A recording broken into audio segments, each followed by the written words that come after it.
Hayırlı kеш, hürmetli тамашачылар. Эфирда яңалар вакыты, студияда мин, Марат Галиуллин. Исәнмесез? Это очень крутой результат, и я благодарен действительно всем. Район башлыгы җитди темалар күтәрә. Вызывает интерес такая гонка.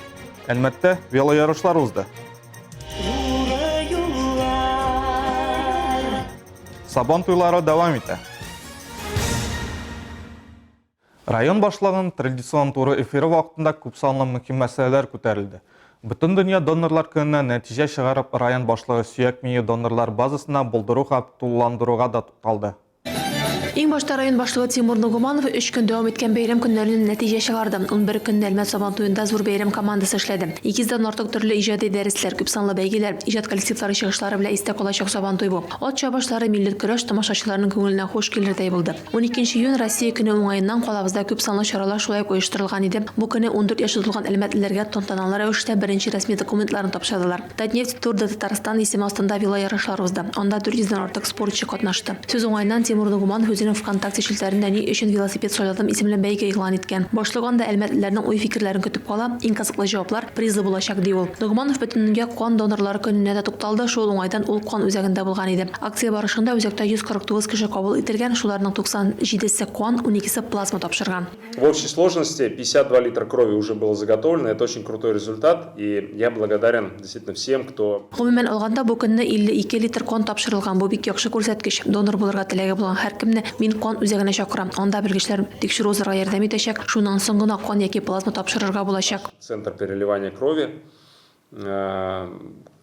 Компетентные специалисты вас проконсультируют, нужно будет сдать анализы, значит, пройти первичное тестирование, опрос. Если вы подходите, после этого у вас будет отбираться кровь.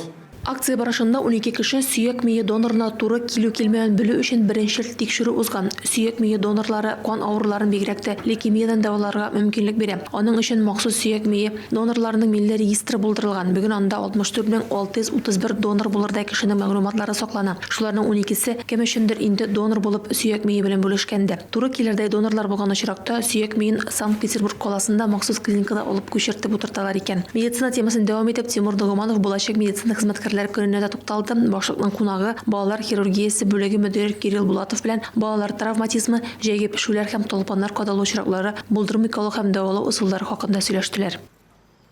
Безнең иҗат төркеме Нурлат үзәк Сабан туеның да матурлык мизгелләрен күреп кайтты. Биредә район тарихында беренче тапкыр пони чабышлары оештырылган иде.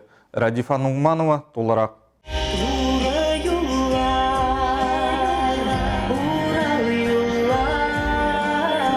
Нурлат районы Сабан туе кунакларын эпитоз, җыр-бию, уен-көлке белән каршы алды. Бәйрәм ачу тантанасында Нурлат халкын һәм кунакларын район башлыгы Алмаз Әхмәтшин, республиканың экология һәм табигать ресурслары министры Александр Шадриков сәламләде. Нурлат районы республикада авыл хуҗалыгы һәм нефть сәнәгате буенча данлыклы район. Биредә Әлмәт районындагы кебек бу өлкә бер-берен тулыландырып, бер юнәлешкә карап эш йөртә. Сабан туе бәйрәмендә үзәк сәхнә түреннән район үсешенә лаеклы өлеш керткән нурлатлылар авыл хуҗалыгы уңганнары, кырбатырларын тәбрикләделәр.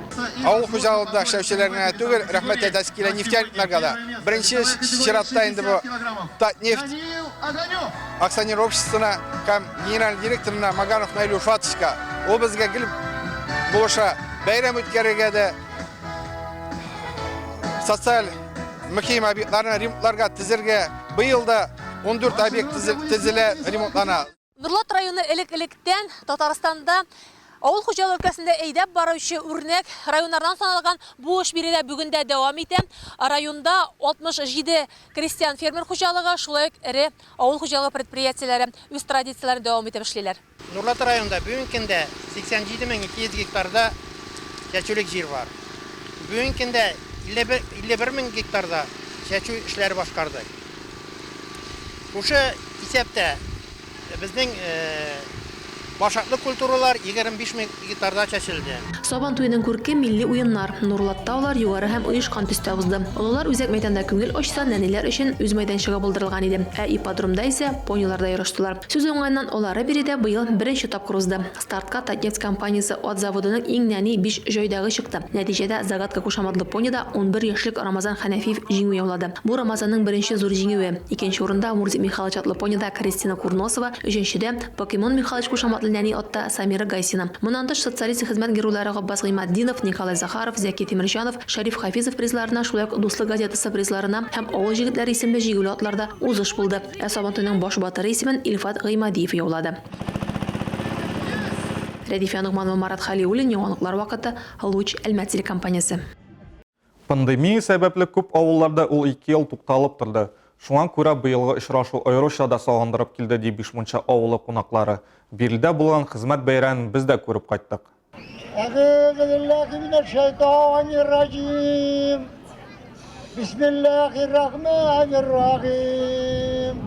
Алхамдулиллах раббил галамин. Ар-Рахман-ар-Рахим. Бисмиллалы эш оңмый калмас ди халык. Бишмунча авылында узган сабан туйда Коръән сүрәләре белән башланып китте. Бәйрәм өчен тантанасының театральләштергән өлешен авыл мәдәният йорты хезмәткәрләре һәм мәктәп укучылары әзерләгән иде. Алар ук сабан туйның җырлы биюле өлешендә башкарып чыкты. Авыл халкын һәм бәйрәм кунакларын Бишмунча авылы җирлеге башлыгы Ришат Фазлиев сәламләде. Ул авыл халкының тормыш көнкүрешен җиңеләйтүдә өлеш керткән депутатларга авыл халкына рәхмәт сүзләрен җиткерде. Бишмунча авылында юллар төзекләндерелә. Зират территориясе тәртипкә китерелгән. Биредә әкренләп республика программалары тормышка ашырыла диде ул Бишмунчалыларга рәхмәт җиткереп. Безнең авылларның киләчәге бар. Чөнки бездән тора, безнең халыктан тора авылларның киләчәге. Һәммәдә инде шәһәр кешеләре ошатырга тиешбез. Аллага шөкер, менә бүгенге көндә чәчүләр битеп бара безнең. Авыр вакытлар булса да, барыбер да безнең менә колхоз җитәкчеләре үз рәвешендә эшләп баралар. Бәйрәмгә килүчеләргә үз телекләрен район башкарма комитеты җитәкчесенең икътисад буенча урынбасары Андрей Подовалов та җиткерде. Шулай ук бу көнне авыл үсешенә өлеш керткән Бишмунчалыларга лаеклы бүләкләр тапшырылды. Бүләк алучылар арасында гомер буе авыл хуҗалыгында тир түгүче игенчеләр, терлекчеләр дә бар иде. Бәйрәм һәр вакыттагыча күңелле уеннар, җыр бию белән үрелеп барды. Шушлай итеп, сабан туйларны, бөтен мероприятияларны бергәләп уздырып, шушлай итеп рәхәт итеп, күңел ачып, бергәләп, бердәм булып, шушлай итеп яшәүебезгә бик шатмын. Рәдифә Нугманова, Марат Халиуллин, яңалыклар вакыты, Луч Әлмәт телекомпаниясе. Россия көнен бәйрәм иткән көнне Әлмәт кабат Татнефть Тур де Татарстан ярышларында катнашучыларны кабул итте. Шәһәрдә күркәм гадәткә әйләнгән ярышлар инде 5нче ел уздырыла. Спортчылар артыннан безнең төшерү төркеме дә күзәтте. Алия Байрамалова дәвам итә. Россия көнен бәйрәм итү уңаеннан чараны күпсанлы флаглар һәм дәүләт символикасы белән бизәделәр. Теләгән һәркемгә аквагрим ясадылар, велоузышта катнашучыларга триколор тосмалары тараттылар. Тур де Татарстан Әлмәт ярышлары балалар лигасыннан башланды. Анда 100дән артык кеше катнашты. Мондый форматта балалар ярышлары беренче тапкыр уздырылды. Первое место и звание победителя завоевал Аяз Сибагатуллин. 5 минут 54 секунды. Әлмәт районы башлыгы Тимур Нугуманов шулай ук спортчыларны Россия көне белән котлады һәм барысына да җиңел юллар теләде. В 1990 году, ровно в этот день, у нас было подписано документ очень важный, который ознаменовал именно старт новой нашей истории. И сегодня в этот день нам очень приятно в нашей велосипедной столице России принимать велогонку. 3, 2, 1! Профессиональ спортчылар һәм һаваскәрләр 25, 50 һәм 100 километр дистанцияларны үз алдылар. Иң өлкән велосипедчы 74 яшьлек Ират булып чыкты. Аның дистанциясе 100 километр.